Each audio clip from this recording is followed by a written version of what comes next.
Top digital banks for the year 2025. Yeah, let's go.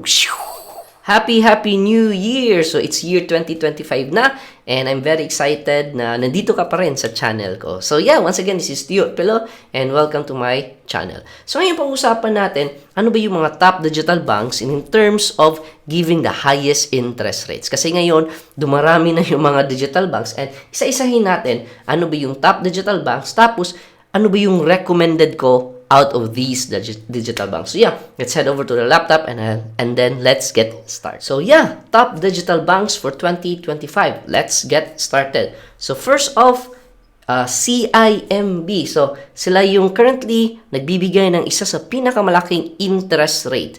Well, yung base interest nila nasa, I believe, 2.5% lang. But parang almost every month meron silang pa-promoan. In fact, ngayon, this January, meron silang up to 15% interest per annum. So, sobrang laki yung interest na pwede mong kikitain by putting your money in CIMB. Tapos, for you to get yung mga interest na to, so basically, yung base niya is 3.5 dito sa promo nila. Tapos, plus 1% if you grow it to 1,000. Tapos, plus another 2.5% if you grow it to 5,000 yung ADB mo.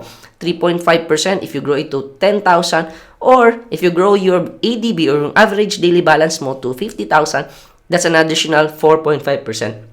Basically, you can earn up to 15% per annum in interest.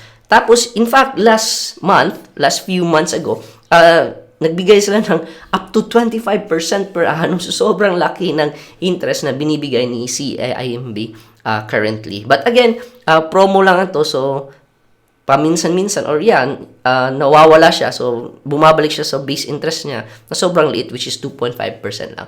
But right now, if you wanna take advantage of this, I believe this is until January lang yung 15%. Tapos, next digital bank naman na malaki yung interest is Maya. So, Maya. Currently, giving you up to 15% per annum as you can see dito. However, instead na you grow yung ADB mo dito, you grow your ADB at the same time, you're also gonna spend, okay? So, gagamitin mo yung Maya account mo. So, si Maya medyo strategic sila kasi gusto nila na gamitin mo lahat ng features niya. So, unlike sa CIMB, much easier siya i-hit yung interest rate. Si Maya naman, medyo challenging kasi you have to spend, you have to save. So, medyo it defeats the purpose of saving, di ba? Magsisave ka, tapos magsispend ka, para lalaki yung interest rate mo. The next digital bank naman is Own Bank. So ito, hindi ako medyo familiar sa Own Bank, pero there was like few months ago or weeks ago, parang sobrang aggressive sila mag-ads. Like nakikita ko yung ads na almost everywhere. Tapos I did a quick search, si Own Bank is it can give you up to 6% per annum on savings. So I'm not sure if this is just pure savings lang or para sa time deposit. So, but basically ako personally hindi ako medyo a fan of Own Bank. So I don't have Own Bank. At the same time, I did a quick search din. Dati yung Own Bank is a rural bank of Cavite, if I'm not mistaken. But basically, yun nga, medyo hindi ako fan kasi last time like they were so aggressively in their marketing, tapos malaki yung interest rate nila. So, syempre, paano ba nila mabawi yan, di ba? So, medyo hindi ako fan with Own Bank. But yeah, that's just my own opinion. So, ikaw, let me know in the comment section below if you have an Own Bank account. Tapos, kamusta naman so far yung experience mo? Tapos, next digital bank naman is Union Digital Bank. So, this is the digital bank of Union Bank. Okay, so, si Union Bank, sobrang daming mga different products. No? But, basically, si Union Digital, it says here na you can earn up to 4% sa savings account mo, tapos up to 5% if you put it in time deposit. However, I did a quick search sa website nila. Kikita ka lang ng malaking interest kapag malaki yung ilalagay mo din. I believe in the millions na din for you to earn yung mga malalaking interest rates nila. So again, Union Digital, I don't have an account in Union Digital, so I cannot really say more about this. However, if meron kang experience with Union Digital, let me know in the comment section down below. Next digital bank naman, in terms of interest rates, is Uno Digital Bank. Si Uno Bank. So, si Uno Bank, hindi sila sa Union Bank kasi magkalapit Union Digital tapos Uno Bank. But si Uno Bank naman is another digital bank. It's giving you 4% interest per annum. This is for savings nila. Tapos if magta-time deposit ka, meron ding 5.5% or sa Uno Earn, so I'm not really familiar with all this din, is 6%. So, sa Uno Digital, basically, yung kagandahan nito is connected siya with your GSave. So, if may GCash account ka, magkakredit ka ng GSave account, one of the options dun sa GSave is si Uno Digital.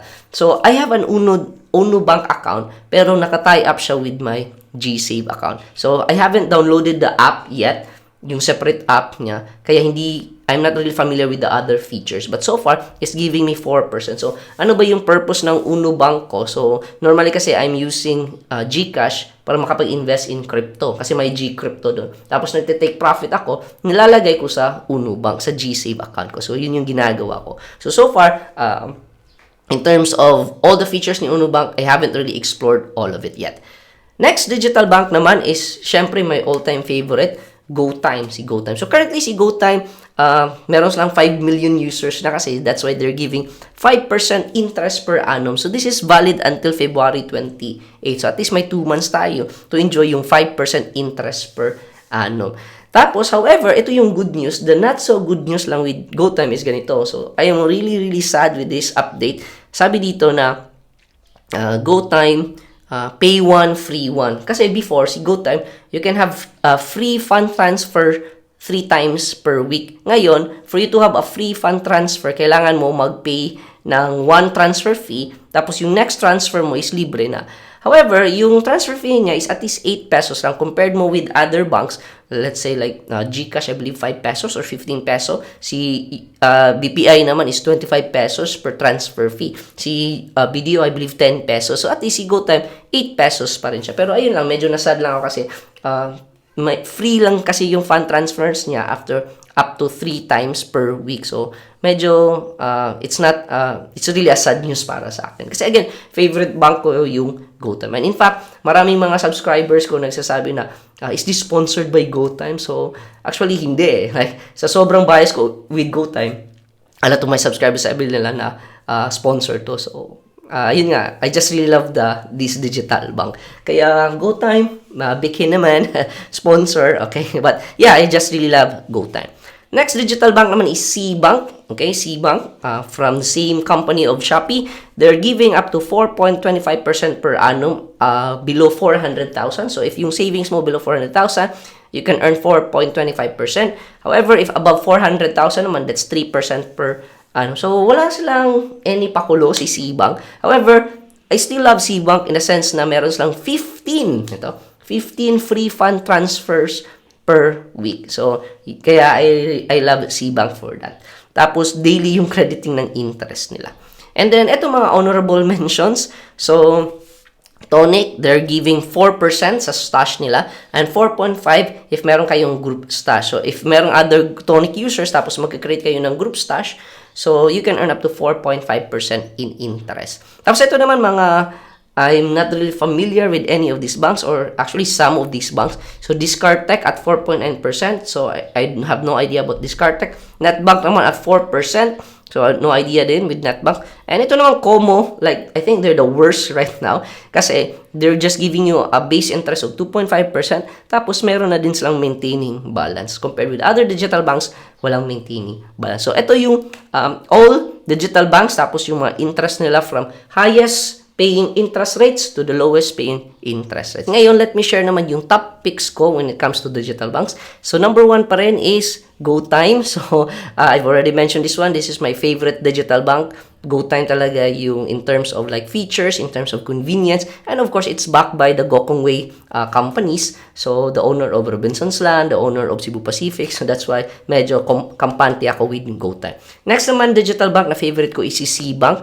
So, in terms of interest rates, at least hindi siya pa-change. So, stable lang siya at around 4%. Tapos, medyo maliit na lang if you put more than 400,000, which is 3% lang. However, what I love about SeaBank is yung daily crediting ng interest at the same time yung 15 free fund transfers per week. Tapos, next digital bank na favorite ko is CIMB. Yes, medyo in terms of promo, medyo hindi siya predictable kasi pa-promo sila. Pero medyo consistent naman yung promo nila. So, pa-change yung interest rates niya. However, what I love about CIMB is that you can create multiple UpSave account or mga accounts inside CIMB. Maganda din yung Revi credit nila. At the same time, free fund transfers lang talaga sila. Another honorable mention naman is Maya. So, Maya kasi sobrang daming features nila. In terms of Maya Save, in terms of Maya Crypto, meron din doon. Meron din sila yung credit nila. At the same time, meron din silang Maya Loan. So, sobrang daming features ni Maya. And lastly, is Tonic Digital Bank. So, Tonic Bank. So, in terms of interest, wala naman sila mga pakulo. But what I love doon is yung mga stashes nila. So, you can create 5 stashes. So, basically, doon ako nagmamanage ng funds ko before I transfer it to my digital bank. So, basically, like, I have my income, I send it to my C-Bank kasi free fund transfers. And then from there, yung percentage na i-manage ko, sisend ko kay Tonic Bank. So, sa Tonic Bank, doon ko sinisend yung save account ko, yung invest account ko, yung give fund ko, yung play fund ko. And then, basically, from there, from my Tonic account, doon ko sina-transfer doon sa mga ibang accounts. So, basically, sobrang dami ko mga bank accounts, especially mga digital banks. So, again, to recap, favorite is digital bank. Yan yung pinaka-favorite ko. Next is C-Bank. Next is yung CIMB, and then I'm also using Maya account, and lastly, I'm also using Tonic Digital account. Yung mga other digital banks, basically ako personally, wala na akong experience with other digital banks. Yun yung top 5 picks ko when it comes to digital banks. So, how about you? Ano ba yung top digital banks para sa iyo? So, let me know in the comment section down below. Now, you might be wondering na yung mga digital banks, they are PDIC insured, tapos low risk, medyo low returns din. However, even if ganito sila, meron din actually sila mga hidden risk or mga disadvantages. Kaya actually, gumawa akong video about yung mga risks or disadvantages of digital banks. And if you're interested to check that out, you can check out this next video about yung mga risk if you're putting your money inside digital banks. So go ahead and check out this next video.